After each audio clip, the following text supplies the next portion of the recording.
Last 2012 से लेकर 2022 तक करंट मतलब 10 सालों के अंदर महाराष्ट्र के अंदर अलग अलग जिलों के अंदर जाकर, स्टेट के अंदर जाकर, अलग अलग जगहों पर जाकर मैंने कई सारे पेरेंटिंग के इवेंट्स किए।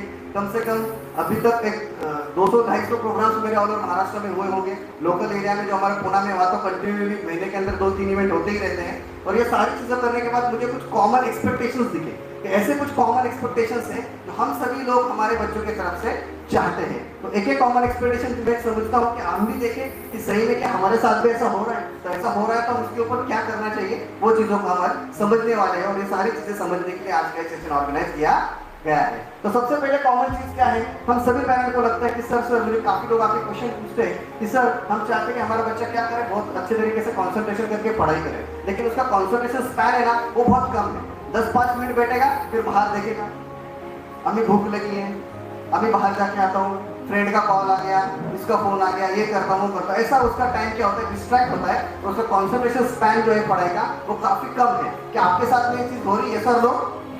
हेलो, यस आपके साथ भी हो रही है। ठीक है, आगे देखते हैं। दूसरी चीज क्या आती है, दूसरी चीज ये है कि हम काफी लोग मुझे कहते हैं कि सर क्या होता है ना, बच्चे ना बिना सोचे समझे कुछ भी करते हैं। फिर वो रास्ता क्रॉस करने की चीज हो या फिर घर में की कोई कुछ भी चीज हो, वो बिना सोचे समझे कुछ भी करते हैं। तो आपके साथ ऐसा हो रहा है?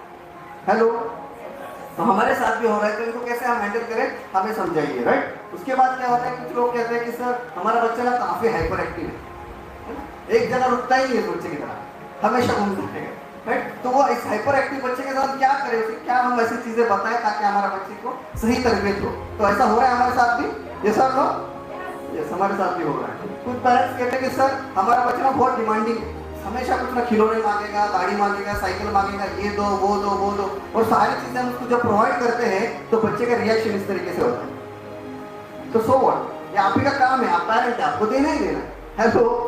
तो हम इतना उसको मेहनत करके देते हैं, उसको समझाते बेटा इसका इंपॉर्टेंट क्या है, लेकिन उसे कोई फर्क दिखता नहीं है। तो ऐसा हो रहा है हमारे साथ, ऐसा ही हो रहा है हमारे साथ, राइट। उसके बाद कई पेरेंट्स ऐसे होंगे जिनको 2 बच्चे से, कितने लोग यहाँ पर हाथ खड़ा करेंगे जिसे 2 बच्चे हैं? अच्छा, तो चलो ऑलमोस्ट पेरेंट्स को 2-2 बच्चे हैं। तो जब दूसरा बच्चा होता है तो हमारा क्या होता है, नेचुरली ख्याल जो है वो छोटे बच्चे के पास जाता है, ऐसा ना। तो फिर बड़ा बच्चा हर चीज में क्या करता है कि उसका कंसंट्रेशन खींचने की, आपको को हमारे पास देखो, मेरे से बात करो, आदमी का कंसंट्रेशन खींचने की कोशिश करता है, और इसकी वजह से दोनों बच्चों में दरार पैदा होनी शुरू होती है और बच्चा नाराज होने शुरू होता है, राइट। देखेंगे बड़ा बच्चा जो है, हम हमेशा कहते हैं छोटा बहुत होशियार है, बड़ा बहुत शांत है, ऐसा क्यों हो रहा है? तो इसका रीजन क्या है उसको हमें थोड़ा इलैबोरेट करो, हमें उसे एक्सप्लेन करो, राइट। उसके बाद कुछ पेरेंट कहते हैं सर हमारा बच्चा जो है ना वो डेली चैलेंजेस को फेस नहीं कर पाता, जो कुछ भी छोटे छोटे चैलेंजेस हैं हम बोलते हैं इतनी चीज तो बात है, आपको क्या हुआ इतना इमोशनल होने के लिए, रोने के लिए, लेकिन वो डेली चैलेंजेस मैनेज नहीं कर पा रहा। ऐसा हो रहा है हमारे साथ? Okay good. उसके बाद आगे देखिए कि और क्या हो रहा है। काफी पेरेंट क्या कहते हैं मुझे कि सर हमारे बच्चे टीवी काफी देखते हैं या फिर मोबाइल पे लगे हुए हैं सर, तो फिर इसके लिए हम क्या करें, उसकी आदत हम कैसे छोड़े, आपको प्लीज गाइड कीजिए। उसके बाद कुछ पेरेंट कहते हैं कि सर हमारा बच्चा को ना फ्रेंड ही नहीं है ना, अकेला अकेला रहता है, अकेला खेलेगा, अकेला बैठेगा, स्कूल में भी जाएगा तो ज्यादा बात नहीं करता है, राइट। तो ऐसा अकेला है, ज्यादा फ्रेंड्स उसके नहीं है। तो उसको फ्रेंड बनाना कैसे हम सिखाएं, क्योंकि हम लोग को सोसाइटी में रहना है, दिन को फैलाना है, तो जितने लोगों के साथ हमारा कॉन्टैक्ट होगा उतने लोगों तक हम रास्ते से हम उन तक पहुंच पाएंगे, राइट। तो ऐसा बहुत सारे लोगों के साथ हो रहा है।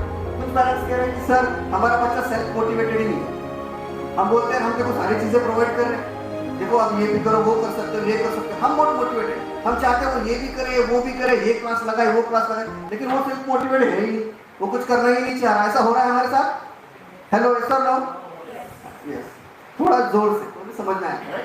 और कुछ पेरेंट्स क्या कहते हैं कि सर वो क्या करते हैं ना, बहुत शाय है, स्कूल में जवाब ही नहीं देगा, उसके साथ में भी जो स्टूडेंट होंगे वो क्या करेंगे, हाथ खड़ा करके आंसर देके बोल भी देंगे आंसर क्या है, और एक घर पे आते हैं, घर पे आके बोलते हैं हमने सर ने ये पूछा था सवाल और मुझे वो आ रहा था, मम्मी कहती आपने बताया, मैंने नहीं बताया, मैं क्यों नहीं बताया, मैंने नहीं बताया, वो दूसरे ने बोल दिया, राइट। तो जवाब उसको आ रहा है लेकिन वो बोल नहीं पा रहा, वो खुद को एक्सप्रेस नहीं कर पा रहा, राइट। तो ऐसा हो रहा है हमारे बच्चों के साथ में।